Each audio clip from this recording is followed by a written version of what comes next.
Shalom. Hoy voy a hablarles acerca de la ira de Dios. En el libro de Primera de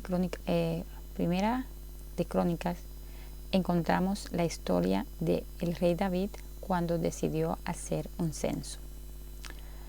En algunos libros dicen que el oponente se le metió al rey David, pero que realmente lo que tuvo fue ego, porque el ego es nuestro oponente.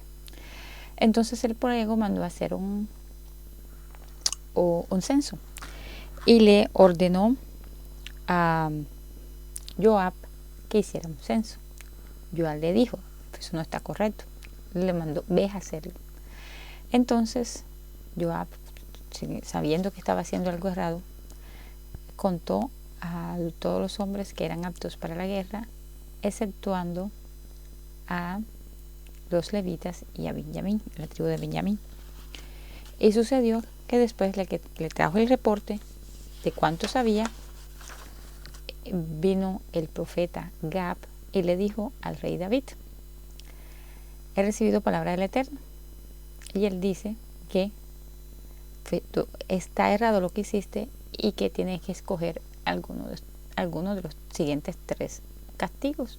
Así que decide. Lo primero es 3 años de hambruna. Lo segundo es 3 meses padeciendo bajo el yugo del enemigo. Y la tercera, 3 días de castigo divino. El rey David pudo haber dicho, bueno, yo soy rico, yo puedo sobrevivir 3 años de hambruna. Sin embargo, él no optó por esa opción. También pudo haber dicho, bueno, en manos del enemigo 3 meses, yo soy un guerrero fuerte, yo puedo sobrevivir. Pero tampoco escogió esa opción. En su lugar le dijo al profeta Gad, prefiero que sean 3 días de la furia del Eterno. Pero él dijo, el pueblo no ha pecado, estas ovejas no han hecho nada, es toda mi culpa. Que perezca yo y la familia de mi padre, pero no. Cuando una persona es el director, el rey, el presidente, el líder, la cabeza visible de una entidad, de una organización, de un grupo, de un país, de una ciudad, él es responsable por todas las almas que bajo su cargo están. Y en este caso, todas las almas de Israel. Este análisis es es necesario que nosotros lo tengamos en cuenta cuando hacemos parte de un grupo, de una organización, inclusive para que pensemos más acerca de la manera como nosotros elegimos nuestros presidentes. ¿Por qué? Porque el comportamiento de él, de esa persona, le va a afectar a todo el país. Y si pudieran ser bendiciones, bendito sea. Pero si podrían venir maldiciones porque es una persona incorrecta, entonces sabemos que nuestro compromiso con la elección de un presidente es extremadamente grande. Regresando a nuestro escenario con David, sucedió que inmediatamente el creador Hashem significa el nombre del creador es sagrado, por eso no se pronuncia, por eso se dice Hashem envió a un ángel destructor con su espada, y el ángel destructor comenzó a destruir a Jerusalén y se desató una plaga, y de la plaga habían muerto ya 70,000 personas. David, al darse cuenta de lo que estaba pasando, comenzó a arrepentirse, y la furia del creador se desató. En eso David iba con los sacerdotes orando y pidiendo clemencia, pidiendo misericordia, porque veía pues el ángel destructor, y el ángel destructor estaba parado justamente en un lugar. Y cuando los sacerdotes se inclinaron a orar, y David le dijo, el rey, le dijo el Dios, le dijo a Hashem, al ángel, un momento, no destruyas, espera un momento. Entonces él le habló a David por medio del profeta Gad y le dijo, constrúyeme aquí un altar. Entonces, el rey David se dirigió directamente al propietario, al dueño del lugar. Era una era, un lugar, como decir ahora, una extensión grande de tierra donde cultivaban y donde tenían animales. El dueño de la era Ornán. Ornán era jebuseo. Y David le dijo: Ornán, véndeme tu era. Y él le dijo: no, yo te la regalo, imagínate lo que está pasando, la ira, tanta gente muriendo, no, yo te la regalo. David dijo: no, tú no me la vas a regalar, yo te la compro. ¿Cuánto vale? Y bueno, él le dio el precio eran 500,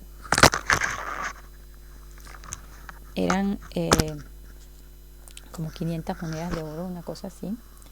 Y pues David dijo: listo, con todo lo que había. Entonces él enseguida construyó el altar y comenzó a hacer sacrificios y a ofrecer los sacrificios al Creador, y la ira del Eterno se paró. Entonces, ¿qué vemos en esta situación? Que por una decisión errada del rey, todo el pueblo padeció y 70,000 personas murieron de una peste. En este momento, cuando el mundo está padeciendo de una peste, nosotros debemos pensar qué errores han cometido nuestros dirigentes, nuestros líderes en todo tipo de grupos de organizaciones que estemos, incluyendo la religiosa. ¿Qué errores han cometido nuestros líderes que está todo el mundo en jaque mate? Si analizamos un poco cuál fue el contexto mundial antes del 2019, cuando se comenzó el coronavirus, aunque cuando el coronavirus sucedió por primera vez a finales de 2019, en noviembre de 2019, en China fueron los primeros casos. Pero años antes, ¿qué sucedió? Años antes hubo desplazamientos a nivel mundial. Desplazamientos en Siria en el 2014, la situación de Venezuela que afectó a toda Sudamérica, los desplazamientos en Centroamérica de la gente de Honduras y Guatemala que querían ir hacia Estados Unidos, y todas las barreras y todas las dificultades que pasaron familias, niños que hicieron todas esas travesías, y sin contar pues la cantidad de muertes que hubo en Siria y todo el bombardeo, y la cantidad de gente que estaba tratando de emigrar de África hacia Europa y han muerto en naufragios, y como por ejemplo esta entidad, esta organización humanitaria que se enfrentó directamente al presidente de Italia para proteger, para ayudar a la gente que se está ahogando, y tomaron sus barcos para ir a salvar a la gente. Entonces nosotros lo que estamos viendo es falta de humanidad en la humanidad. Nosotros tenemos la obligación de ayudar al pobre, a la viuda y al extranjero. Y casualmente no hubo ayuda para el extranjero. Nosotros somos una humanidad, somos la raza humana, y el mundo está dividido políticamente para la administración de los territorios. Pero la palabra dice que de Hashem es la tierra y su plenitud, el mundo y los que en ellos habitan. O sea que la tierra es prestada, la tierra no es nuestra, la tierra es de Él. Y la hizo ¿para quién? Para nosotros los humanos. Entonces somos humanitarios al no ayudar al otro que está padeciendo un régimen extremista en su país y está buscando la manera de cómo preservar la vida de su familia. Muchos gobiernos no actuaron de una manera correcta para solucionar todos esos problemas. ¿Y cuántas personas aún están viviendo en cambuches porque se fueron desplazados de su país y no han podido regresar? ¿Y cuántos desplazamientos no ha habido a nivel mundial por tantos años? Entonces, Como consecuencia de eso, ¿qué tenemos? Un virus que no se ha ido del país, de los países, economías colapsadas y países en situaciones de emergencia. Y si nos damos cuenta, estamos todos sucumbiendo bajo un virus completamente pequeño e insignificante que con agua y jabón se muere. Y eso me trae a la mente para recordarle, por ejemplo, la historia del general Tito. El general Tito fue y destruyó el templo de Jerusalén. Y él se vanaglorió porque lo destruyó. Y dijo, bueno, lo destruí y entré a la casa de ustedes y ¿qué tanto me hizo su Dios? No me hizo nada. Se fue de regreso a Roma y en el medio de la mar se desató una tormenta y la nave casi sucumbe. Pero luego la tormenta se calmó y nada pasó. Entonces Tito otra vez arrogantemente dijo, vea, por lo visto el Dios de los hebreos, de los judíos, solamente mata con agua, así como mató a los egipcios y como mató a la generación de Noé. Y conmigo no pudo. Llegó a Roma, le hicieron todos sus honores y bueno, regresó y en una de esas pues le dieron una copa de vino. En la copa de vino había un insecto insignificante y pequeño, un jején, y ese jején penetró a través de sus fosas nasales hasta su cerebro y allí comenzó a causarle un tormento insoportable que duró muchos años. Y el general Tito no soportaba el dolor que tenía porque el jején seguía creciendo y creciendo en su cabeza y él escuchaba martillazos y martillazos y martillazos. El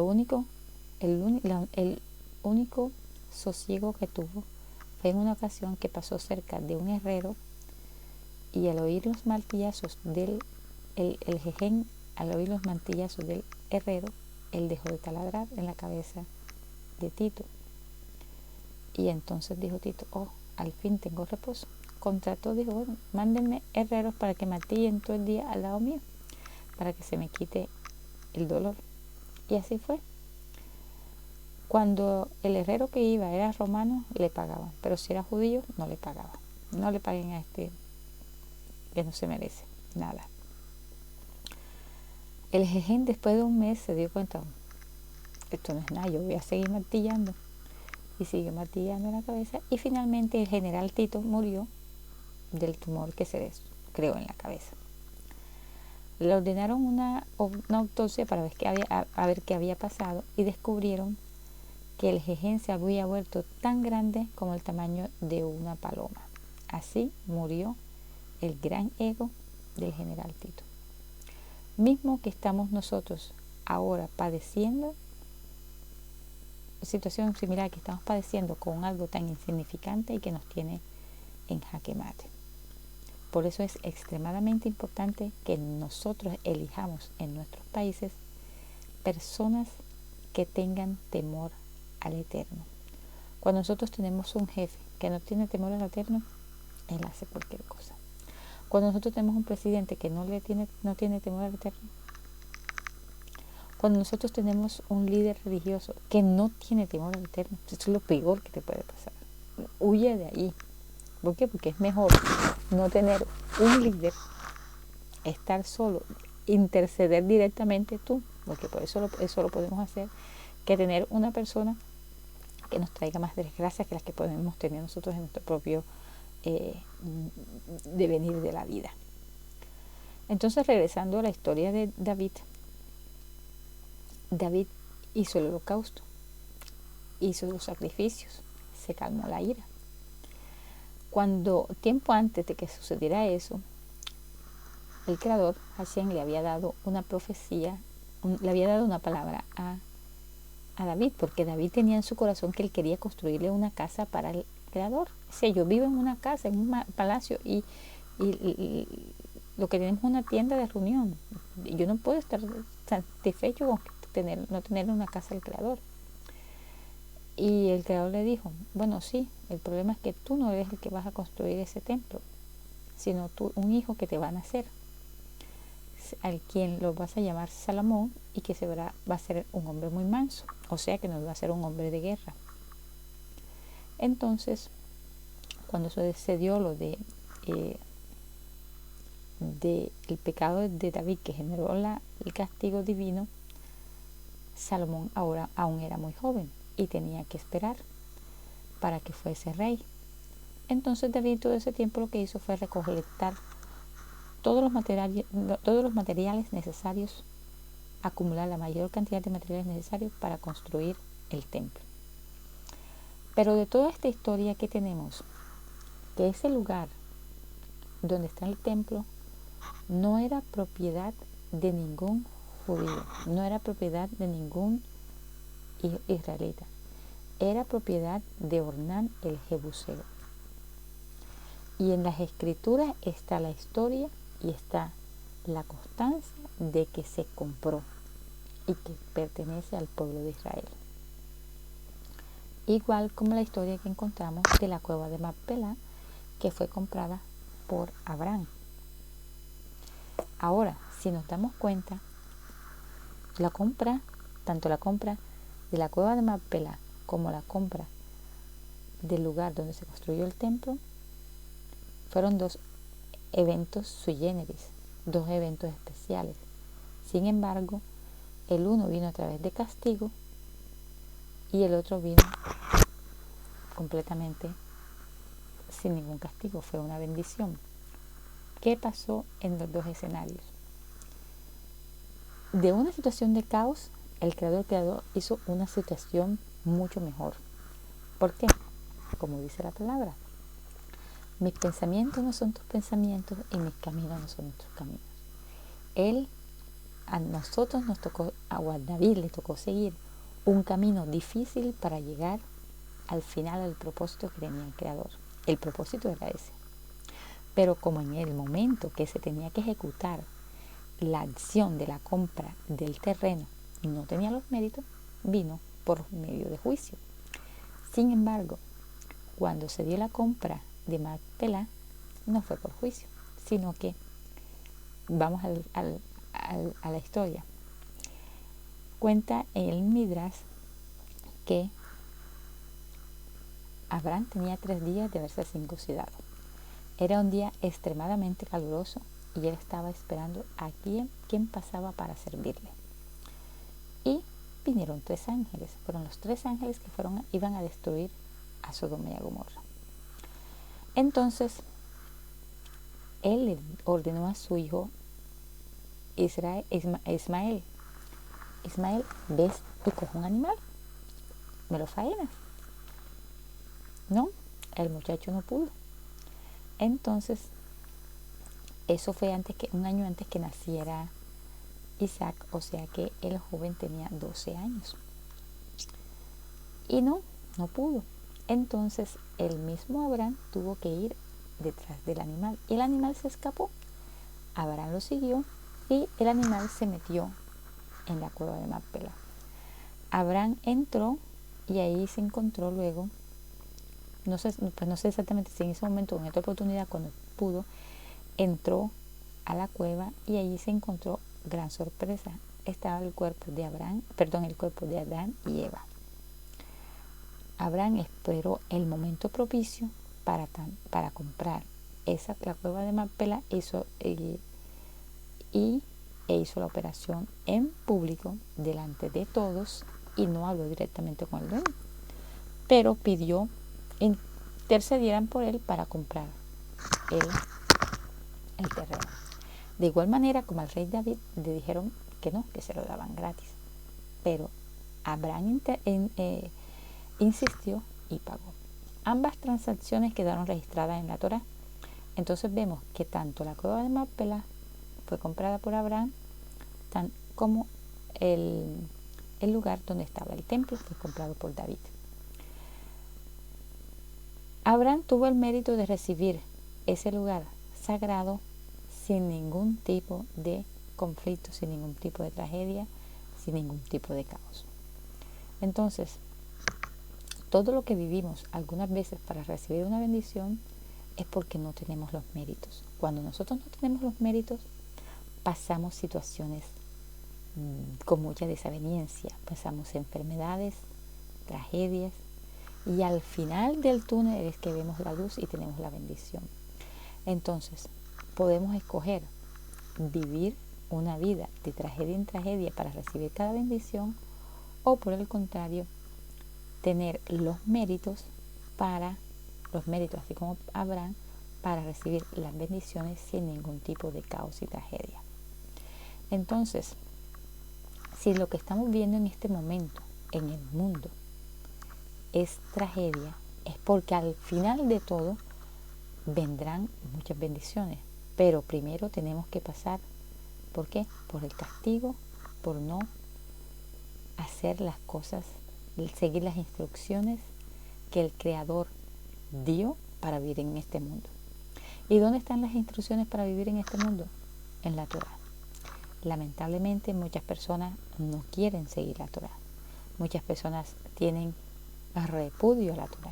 Muchas personas simplemente piensan que está abolida. Pero yo me pregunto, ¿cómo puede estar abolido lo que dictó directamente el Creador? ¿Cómo puede un sueño de una persona abolir la palabra del Creador? ¿A qué me refiero? Al sueño de Pedro Mata y Come. ¿Tiene más poder la palabra de un sueño o tiene más poder la palabra directa del Creador sobre una instrucción de no comer cerdo? Ahora, no hay nada escrito posterior que diga que el mismo Creador dijo no cumplan más las instrucciones. ¿Por qué? Porque Él dijo, cuando estableció las instrucciones de Dios, esto van a ser para hacerlo por siempre. Entonces nosotros decidimos no seguir las instrucciones y por eso vivimos una vida de caos. Tenemos que retomar el camino correcto para que podamos venir a la verdad y caminar la ruta, el trayecto que el Creador nos estableció para que vivamos en paz, en tranquilidad. Pero lamentablemente lo que estamos viviendo nos dice que las cosas no están así bien. Y ahora, si vemos lo que está pasando en el mundo actualmente, que todavía siguen los desplazamientos, que todavía están los problemas de los talibanes, el problema en Bielorrusia, la gente que quiere pasar hacia Europa y la barricada el que le han hecho en la frontera con Polonia, las situaciones que aún se siguen viviendo en Venezuela, la gente de los naufragios que ha habido en este tiempo por la gente de África que han querido pasar a Europa. O sea, que podríamos decir que si la causa, una de las causas de lo que estamos viviendo ahora, la seguimos repitiendo, es como si estuviéramos fallando por completo el examen. O sea que lo que viene es más caos. Entonces, hoy yo los invito a que lean cuáles son las instrucciones del Creador, que las estudien y que las practiquen. Yo estaré dando clases en este canal sobre cuáles son esas instrucciones. Entonces los espero en las próximas clases para hablar acerca de esas instrucciones que tenemos que seguir para vivir una vida de bendiciones. Shalom.